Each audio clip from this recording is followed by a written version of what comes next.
Hey guys, what's up and welcome to a new Tesla update video. So today, as usual, let's go over the market, see what happened. Like I said, today was going to be a pretty important day, which it was.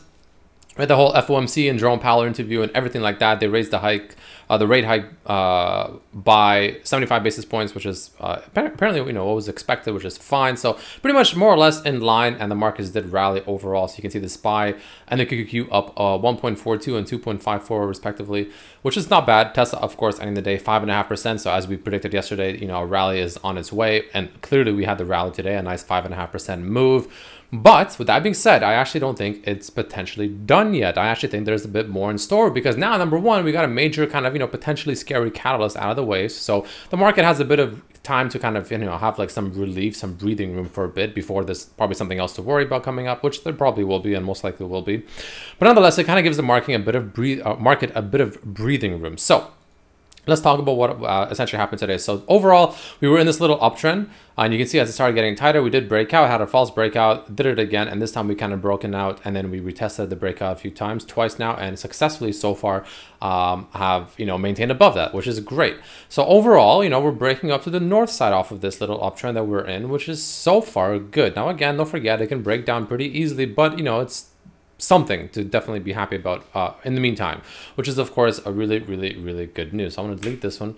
I'll delete both of them for now. Just, I don't want too many lines. It looks a little cluttered. I don't like the way it looks, but that's a good sign, of course. Now, the usual things you want to pay attention to, like I always talk about, which we are still below, but nonetheless, we can double check exactly where we are relative to them, of course, is the 21 EMA. You can see it's still well above 724 roughly. So still got a bit of work to do to get there. But however, we did essentially bounce right off the white line of the Bollinger Band, which of course, as usual, ends, as resistance or support, in this case, resistance. But the point is the fact that, whenever we get to one of these lines and hug them for too long, being the red or the green line, usually after a few days, we start to slowly gravitate towards the white line again to kind of reset essentially.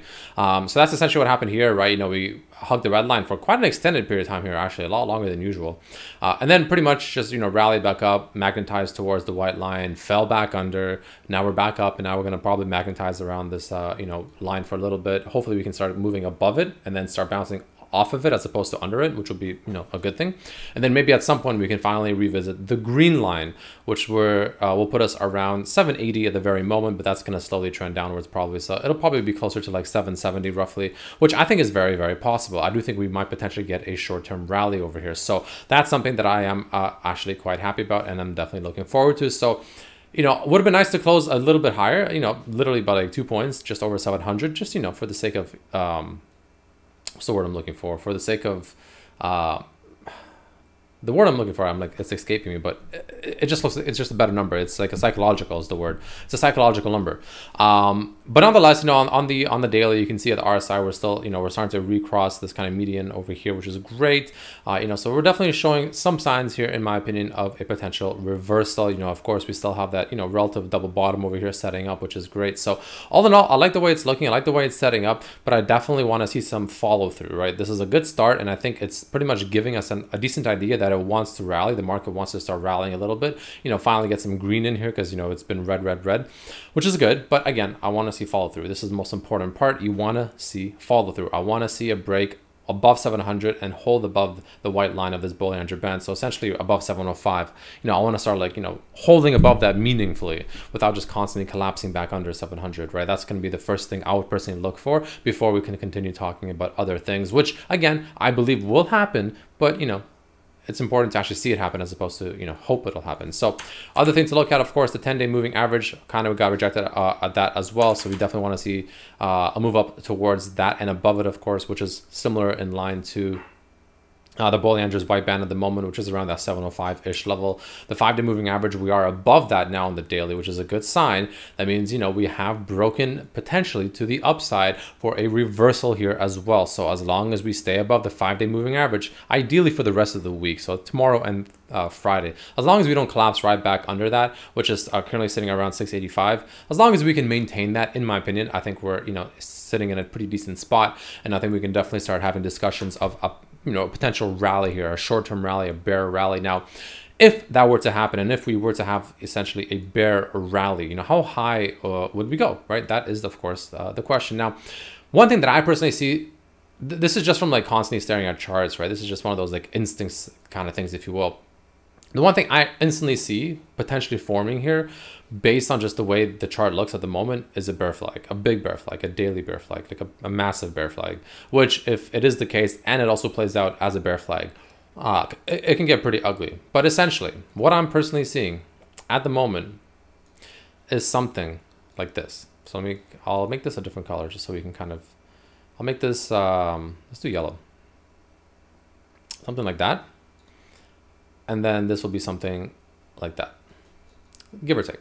Again, this is just a rough depiction, right? Obviously, once it actually potentially forms, if it does, we'll have a better idea. But this is just a rough example of what it can look like. So this is what I'm currently potentially visualizing happening, right? We have a 1, 2, 3, potentially a 4, maybe even all the way up to somewhere in the 800s, low 800s, potentially, if we get this, crazy bear rally, which is possible. I mean, if you think about it, from here to here, when we had this kind of, small bear rally, we went from, actually, let's not use this. Let's use the ruler. It's actually better. We went from roughly about a 28% bear market rally, right? Which was about a 175 point rally. Now, if we do something similar, let's say about another 175 point rally, that'll actually bring us exactly to the very top of this channel. So that's just something to consider, right? Obviously, it's not going to be exactly perfect, like the exact same rally, the exact same percentage, obviously not, of course. But the idea is like it often rhymes is a thing in the market, right? Things don't often happen exactly the same, but it often rhymes. History often rhymes. So it wouldn't surprise me if we get something similar once again, and essentially get a roughly like 25 to 30% rally from here, something like that, give or take, over the next week, maybe 2. And yeah, and off of that, we essentially set up a bear flag. That would not surprise me. So let's in theory assume, let's just assume that happens. Pretend this happens. Let's say we go up this, let's say we rally all the way up here to like 815, somewhere around here, 820, and then, we get rejected and then we fall back down. And let's say we break the bear flag somewhere at the 700 level, somewhere all the way over here, just as a rough example. Where does that lead us if we break down from that? Well, this bear flag is a little confusing, and the reason is because it's hard to pinpoint exactly where you can argue that it actually technically started, the pole. Like, do you argue it started from here and this is the whole thing? Well, if that's the case, in theory, again, this is just theoretical examples, right? This is just, for fun, an exercise at home. That means that if we were to break down somewhere around there, that means this would put us somewhere all the way down to 200. Obviously, I don't think that's going to happen. That's just ludicrous, in my honest opinion. So, in other words, another way to think about it, in my opinion, a very, I think decent, respectable way to think about it from, the bear market or the bear flag starting and where the pole essentially started is from here. So what we can do is instead actually go ahead and grab this, draw it all the way down to where the bottom was to really start the actual flag portion of the bear flag. So this is just the pole. And assuming we, of course, go up here, come back down here, and then come somewhere around here, we break under, and then the bear flag commences. That'll bring us down to potentially like 400. Now, again, this is just a very rough way to determine how far down you can go. Again, I wouldn't take it too hard, but that kind of roughly goes in line with my target that I talked about being 450, where, I said I wouldn't be too surprised to see it play out. So if we do end up having a kind of, a little bit of a rally and a kind of a ping pong, if you will, inside this bear flag potentially forming, again, it's not to say the bear flag is here or we're even going to make one. It's just something that I'm predicting at the moment based on just how this pattern looks like so far to be forming. That means that, if it does break down to the downside from this bear flag, we can potentially have a breakdown all the way down to 552, maybe even 450 for sure. So that's just one thing that I'm kind of noticing at the moment. We'll, of course, revisit this in a few weeks once, this kind of chart essentially forms itself and we get a better depiction as to what we can actually expect and what's actually happening. But that's just something to consider. That's something that might happen in the future. But all in all, I mean, nice volume today. We had great volume, 36 million, higher volume than the past week essentially of trading, which is fantastic. On a green day, a nice solid green candle. So all in all, I'm liking the way things look. I'm liking the way, everything's looking, which is great. And I think we are going to be probably getting a short-term rally coming up. But again, I mainly want to see follow through, and I mainly want to stay above those moving averages I talked about earlier. Next thing you want to look at, of course, just to get a better idea if that's, of course, going to actually happen or not, just kind of, build the confidence of a rally potentially happening, is taking a look at the SPY and the QQQ in this case.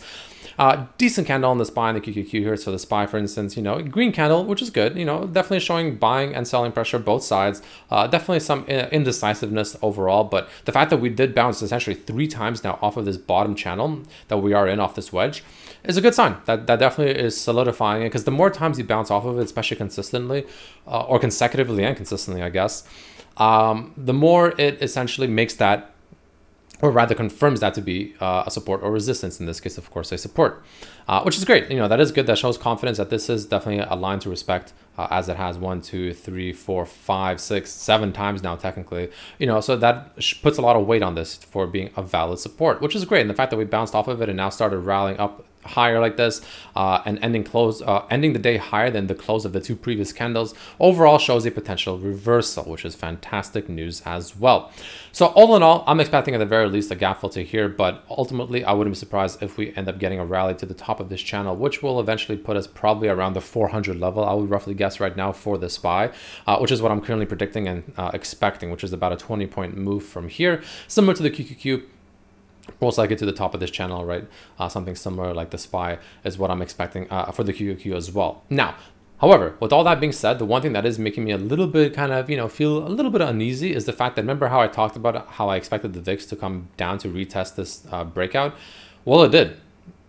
Not only did it do it already, when in theory the SPY and the QQQ still have, or at least for the SPY, has like 20 points to rally. The Tesla, in my opinion, has, you know, maybe even 100 points to rally. The thing that makes me a little bit weird is the fact that the VIX already came down to this level and already tested it and already bounced off of that, even more importantly. That's the one thing that's making me kind of question it a bit, right? That's the one thing that's giving me a little bit of, I guess, uncertainty as to what really might happen next, because just the candles and the charts and everything alone on Tesla, SPY, QQQ just suggests that we get a short-term bear rally. But the fact that the VIX already went down this much and already bounced off of this, you know, breakout, so essentially confirmed it as support now, which was prior resistance, of course. You know, I'm not gonna lie, it's a little confusing. It makes me a little bit confused as to what that could really spell for the market. You know, one of them is essentially wrong, is what I'm pretty much understanding here. So we'll see what happens. It's gonna be really interesting to see how this plays out. Maybe the VIX just falls and collapses back under here. We'll see what happens. But that's something to keep in mind, guys. This is really, really important. So yeah, so we'll see what happens with that. And yeah, I think we're gonna get a rally overall. I think the net perspective here is that we get a kind of a short-term bear rally. So that's my current perspective, guys. That's my current prediction. We'll see, of course, what happens, but I'll keep you guys updated as per usual as the days progress. So until then, thank you all so much for watching, and I'll see you guys tomorrow. Peace.